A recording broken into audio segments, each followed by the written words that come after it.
पिछले एपिसोड में हमने देखा था कि प्रिंसेस चेन को होश आ जाता है और वो उठकर बैठ जाती है, जिसे देखकर योंगफाई कहता है कि फाइनली तुम्हें होश आ गया। तो प्रिंसेस उसे देखकर कहती है कि तुम तो मुझे छोड़कर जा रहे थे, फिर तुम गए क्यों नहीं। तो योंगफाई कहता है कि तुम्हें मैं ही यहाँ पे लेकर आया हूँ, तो तुम्हारा ख्याल रखना भी मेरी जिम्मेदारी है। तो ये सुनकर प्रिंसेस चेन को बहुत ही अच्छा लगता है और वो उसके बारे में अच्छी अच्छी बातें सोचने लगती है कि फिर योंगफाई उससे कहता है कि मेरे बारे में कुछ भी मत सोचना, भले ही मैं तुम्हें यहाँ पे इस जगह लेकर आया हूँ, मगर तुम अपनी मर्जी से कहीं पे भी जा सकती हो, मुझे तुम्हारी कोई भी परवाह नहीं। तो प्रिंसेस खड़ी हो जाती है और वो कहती है कि लगता है कि ये लड़का सिर्फ मेरी ही वजह से यहाँ पे रुका हुआ है। जिसके बाद डोंग भी उसके पास चला जाता है। तो प्रिंसेस योंगफाई से कहती है कि क्या तुम मुझ पर एक एहसान कर सकते हो। तो ये सुनकर योंगफाई थोड़ा सा हैरान हो जाता है और वो कहता है कि क्या मैंने कुछ गलत सुना, क्या तुम मुझसे भीख मांग रही हो। और फिर वो कहता है कि ठीक है, मांगो, क्या मांगती हो। तो प्रिंसेस कहती है कि मैं उन लोगों का ध्यान भटका सकती हूँ, तुम ये लेजेंडरी स्वॉर्ड यहाँ से लेकर दूर चले जाओ। तो योंगफाई सोचने लग जाता है। तो फिर वो उसे दोबारा कहती है कि अगर मैं तुम्हारी हेल्प करूँ यहाँ से निकलने के लिए, क्या तुम ये लेजेंडरी स्वॉर्ड डोंगचू पैलेस तक ले जा सकते हो।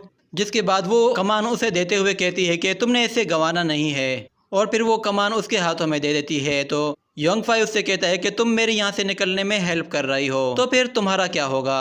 तो प्रिंसेस कहती है कि आज या कल वो लोग मुझे पकड़ ही लेंगे, मगर ये चीज़ मैटर नहीं करती। फिर वो उससे कहती है कि क्या तुम जानते हो कि तुम्हें किस तरफ जाना है ताकि तुम ईस्ट चू सिटी तक पहुंच सको।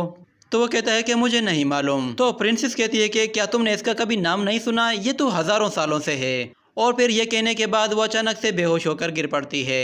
तो योंगफाई भागते हुए उसके पास आता है और उसे उठाता है। तो प्रिंसेस उससे कहती है कि मैं तुम्हारी कोई हेल्प नहीं कर सकती, तुम्हें अकेले ही जाना होगा।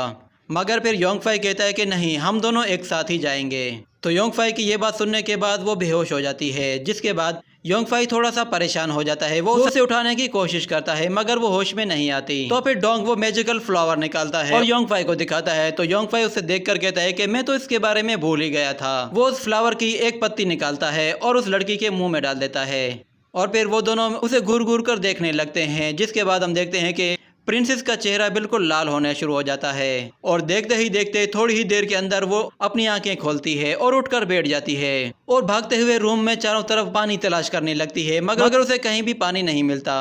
जिसके बाद उसे एक पॉट में थोड़ा सा पानी मिल जाता है, तो वो उसे पी लेती है और फिर वहीं पे रुक जाती है। और फिर गुस्से से योंगफाई से कहती है कि तुमने मुझे क्या खिलाया है, ये तो बहुत ही ज्यादा गर्म है। तो योंगफाई थोड़ी देर के लिए सोच में पड़ जाता है, मगर फिर वो प्रिंसेस उसके सामने आ जाती है, जिससे वो डर जाता है और डर के मारे उससे कहता है कि तुम्हें मैंने स्वीट लोटस खिलाया है, आखिर तुम्हारे साथ प्रॉब्लम क्या है। तो प्रिंसेस दाएं बाएं भागना शुरू कर देती है और कहती है कि वो फ्रेगनेंट लोटस तो बहुत ही खास है, तुम्हें उसे दवाई के साथ इस्तेमाल करना चाहिए था, और अब तुम अपने हाथों से अपने चेहरे को बिल्कुल भी मत धोना, वरना तुम्हें इससे बहुत ही जलन होगी। तो उसका मुंह बहुत ज्यादा जल रहा होता है। जिसके बाद वो कहती है कि बस अब एक ही रास्ता है। ये कहने के बाद योंगफाई को धक्का देकर नीचे गिरा देती है और फिर एक जगह बैठ जाती है। तो योंगफाई कहता है कि तुम ये क्या कर रही हो। जिसके बाद हम देखते हैं कि वो अपने हाथों से फायर एनर्जी क्रिएट करती है और कुछ देर तक वहीं बैठकर कल्टीवेट करती है। तो कल्टीवेशन करने के बाद वो थोड़ा सा रिलैक्स फील करती है। तो योंगफाई उससे कहता है कि अब तुम्हें कैसा फील हो रहा है। तो प्रिंसेस कहती है कि मेरे पास अब ज्यादा इटरनल फोर्स नहीं बची, तो मैं अब ज्यादा देर तक कल्टीवेशन नहीं कर सकती। तो योंगफाई कहता है कि ये किस तरह की कल्टीवेशन है, मैंने इसके बारे में कभी भी नहीं सुना।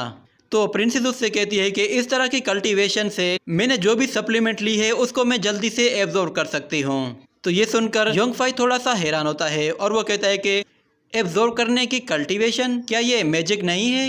और फिर वो कहता है कि मैंने इस लड़की के साथ कुछ भी गलत नहीं किया, मगर आज लगता है कि मैं कुछ ना कुछ करने वाला हूँ। जिसके बाद प्रिंसेस उसकी तरफ अजीब नजरों से देखती है और फिर उसका हाथ पकड़ लेती है और उसे खींचने लगती है। तो योंगफाई कहता है कि ये तुम क्या कर रही हो, तुम चाहती क्या हो। तो वो प्रिंसेस उससे कहती है कि मुझे थोड़ी सी और मेडिकल सप्लीमेंट चाहिए। तो योंगफाई कहता है कि मेरे पास नहीं है, मैं तो अपने लिए भी मेडिकल सप्लीमेंट नहीं लाया। तो प्रिंसेस उससे कहती है कि देखो, अगर वो सप्लीमेंट मैंने ना ली तो हो सकता है कि मैं उससे मर भी जाऊं, देखो मैं अभी कितनी छोटी हूँ। और फिर वो उसे अपनी क्यूटनेस से फंसाने की कोशिश करती है, मगर योंगफाई उसके झांसे में नहीं आता। तो प्रिंसेस समझ जाती है कि ये फंसने वाला नहीं है। जिसके बाद हमें अचानक से एक और लेडी की आवाज़ सुनाई देती है और वो उन्हें कहती है कि क्या तुम सब लोग जाग रहे हो। तो योंगफाई प्रिंसेस को थोड़ी देर के लिए एक जगह छुपा देता है और उससे कहता है कि थोड़ी देर के लिए यहीं पे चुप करके बैठ जाओ और अपने फायर को कंट्रोल करो।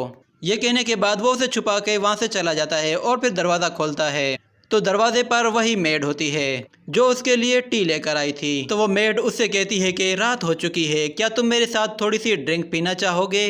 तो योंगफाई उसकी कमर पे हाथ डालकर कहता है कि मुझे नहीं लगता कि तुम यहाँ चाय के लिए आई हो। और दूसरी तरफ उनका मैनेजर बाहर बैठा उनका इंतजार कर रहा होता है। तो वो मेड योंगफाई को कमरे में अंदर ले आती है और उससे चिपक कर खड़ी हो जाती है। तो योंगफाई उससे कहता है कि हमारे अलावा इस कमरे में कोई और भी है। और फिर हमें डैन डैन को दिखाया जाता है। तो वो मेड डोंग को देखकर कहती है कि मुझे इससे कोई भी प्रॉब्लम नहीं, तुम उससे कहो कि भले वो हमें देखता रहे। और फिर वो देखती है कि योंगफाई ने प्रिंसेस को कहाँ पे छुपा रखा है। तो फिर योंगफाई उस लड़की से कहता है कि वो छोटी लड़की कुछ ज्यादा ही जल्दी में थी, वो यहाँ से चली गई।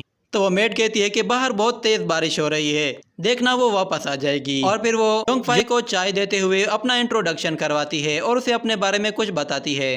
तो योंगफाई उससे कहता है कि बहुत लंबे टाइम से मैंने किसी लड़की को इतना अच्छा डांस करते हुए नहीं देखा, मेरा तो दिल चाह रहा था कि मैं तुम्हें चीयर अप करूं। तो वो मेड कहती है कि अच्छा ऐसी बात है, तो फिर मैं यहीं पे तुम्हें डांस करके दिखाती हूँ। ये कहने के बाद वो दोबारा से उसके सामने डांस करने लगती है। तो उसका डांस देखकर डोंग और योंगफाई दोनों खुश होते हैं और वो कहते हैं कि ये तो बहुत ही गजब का डांस करती है। जिसके बाद हम देखते हैं कि योंगफाई जल्दी से उस टी को नीचे गिरा देता है ताकि उस लड़की को पता न चले। और उसी के साथ ये एपिसोड भी यहीं पर ख़त्म हो जाता है।